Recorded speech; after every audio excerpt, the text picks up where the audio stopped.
ये हर पेपर में पूछा गया क्वेश्चन है कि ऐसे कौन से रीजन है जिसके वजह से एक बिजनेस फेल होता है।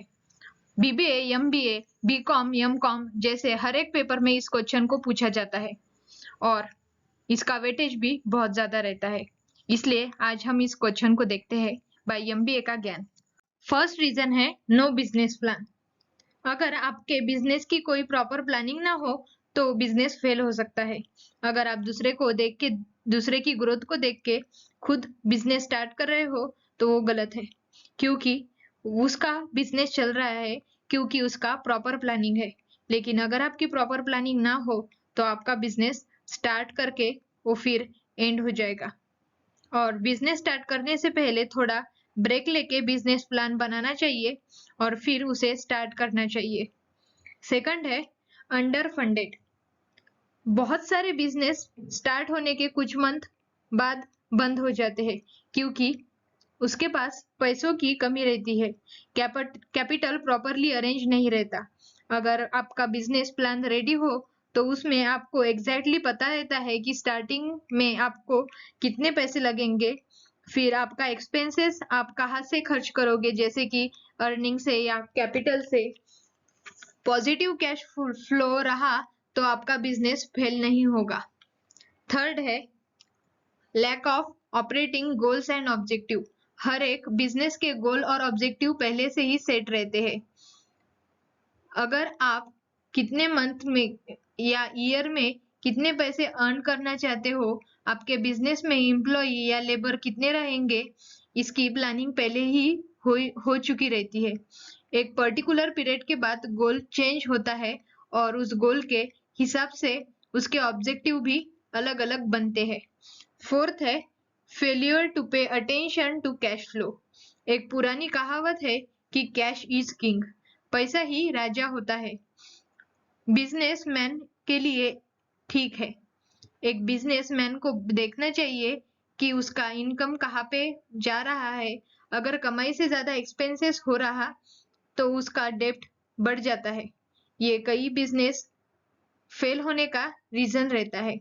स्टार्टिंग के कुछ मंथ में, 12th मंथ में बहुत खर्चा हो जाता है, जैसे कि उनको असेट अरेंज करना पड़ता है और बिजनेस बिल्ड करना पड़ता है और उसको प्रमोशन एडवर्टाइज में भी खर्चा हो जाता है। जो अच्छा बिजनेस रन करना चाहता हो उसे कैश फ्लो इनकम स्टेटमेंट बनाना चाहिए और उसके वजह से उसका बिजनेस फेल नहीं होगा। फिफ्थ है failure to understand the industry and the target customer. Business चलाने के लिए आपके उस इंडस्ट्री को नॉलेज होना जरूरी रहता है। उसके ट्रेंड के बारे में पता रहना चाहिए। अगर आप टेक्सटाइल इंडस्ट्री का ही देखोगे तो लड़कियों के क्लोथ्स में अलग अलग फैशनेबल ट्रेंड्स चलते रहते हैं। अभी फिलहाल sharara pattern, jump suit, straight kurta, organza suit और पार्टी वेयर ऐसे अलग अलग फैशन चलता रहता है। लेकिन आप अगर वही नायरा पैटर्न, खुशी पैटर्न जैसे कपड़े को बेचोगे तो वो नहीं चलेगा। वैसे ही इलेक्ट्रॉनिक्स की इंडस्ट्री में भी अपडेटेड वर्जन आता रहता है। न्यू टेक्नोलॉजी से अगर आप चलोगे तो ही आपका बिजनेस अच्छी तरीके से चलेगा। टेलीकॉम इंडस्ट्री में भी अभी 5G नेटवर्क सिम चल रहे हैं, तो आपको भी बिजनेस को चलाने के लिए नए ट्रेंड की, नए टेक्नोलॉजी को अपनाना पड़ेगा। 6 है no means of differentiation, just another me too business. अगर आपके बिजनेस में कुछ अलग नयापन होना चाहिए तो ही कॉम्पिटिटर से कस्टमर और दूसरे भी कस्टमर आपके बिजनेस या प्रोडक्ट में अट्रैक्ट होंगे। कुछ ऑफर्स, डिस्काउंट या अच्छी सर्विस अगर आप दोगे तो ही कस्टमर आपके पास आएंगे। 7th है पुअर और no marketing program in which to attract new customer. आपने अगर बिजनेस शुरू कर दिया तो कस्टमर आपके पास खुद से नहीं आएंगे। उनके लिए आपको प्रमोशन करना पड़ेगा ताकि आपके कस्टमर को पता चलना चाहिए कि आपका बिजनेस पर्टिकुलरली किस प्रोडक्ट बनाता है और किस में है। डेमोग्राफिक एरिया को देख के, बिजनेस टारगेट कस्टमर को देख के आपको कस्टमर को अट्रैक्ट करना चाहिए। और वैसे ही स्ट्रेटजी सेट करनी चाहिए। 8 नंबर का है अंडरस्टैंडिंग द कंपटीशन। कुछ बिजनेस ओनर अपने कॉम्पिटिटर को नजरअंदाज कर देते हैं, कॉम्पिटिटर्स के स्ट्रेटजी को नहीं देखते। आपकी सर्विस अलग होनी चाहिए, आपके प्रोडक्ट की क्वालिटी अच्छी होनी चाहिए, और जो भी ब्रांड प्रोडक्ट रहते हैं उसकी कंपटीशन थोड़ी कम रहती है। अगर आप सब्जी मार्केट में जाके देखोगे तो आपको कंपटीशन क्या रहती है वो पता चलेगा, क्योंकि एक सब्जी वाला कम दाम में बेचता है तो अलग सब्जी वाला थोड़ा ज्यादा भाव में बेचता है। फिर उसकी क्वालिटी भी अलग अलग रहती है। और होटल्स का भी एक अच्छा एग्जाम्पल है जो आप इसमें लिख सकते हो कि होटल्स की सर्विस अगर अच्छी रहा और वहां पे अगर फास्ट डिलीवरी रहा तो आपका कंपटीशन थोड़ी ज्यादा रहती है, और अगर वहां पे फास्ट डिलीवरी रहा तो ज्यादा से ज्यादा लोग वहां पे जाना पसंद करेंगे।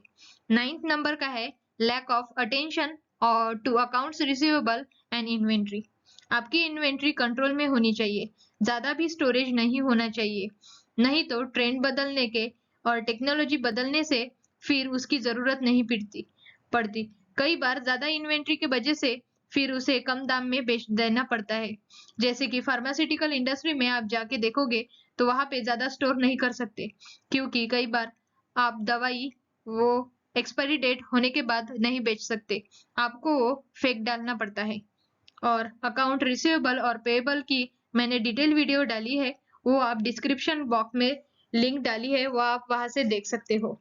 और 10 नंबर का है पुअर पीपल मैनेजमेंट स्किल।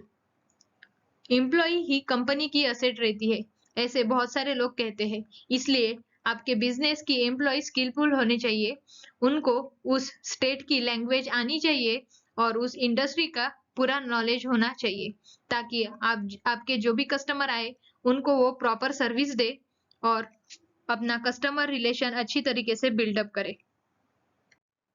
एक और रीजन है बिजनेस फेल होने का, वो है हमारी इंडिया में कई बार पेरेंट्स अपने बच्चों को एक बिजनेस सेट कर देते हैं, लेकिन अगर आपका उसमें इंटरेस्ट ना हो तो वो बिजनेस वैसे ही फेल हो जाता है।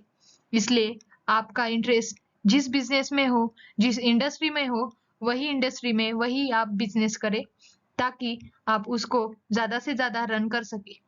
और ऐसे ही वीडियो को देखने के लिए फॉलो कीजिए मेरे चैनल को और सब्सक्राइब कीजिए। Thank you.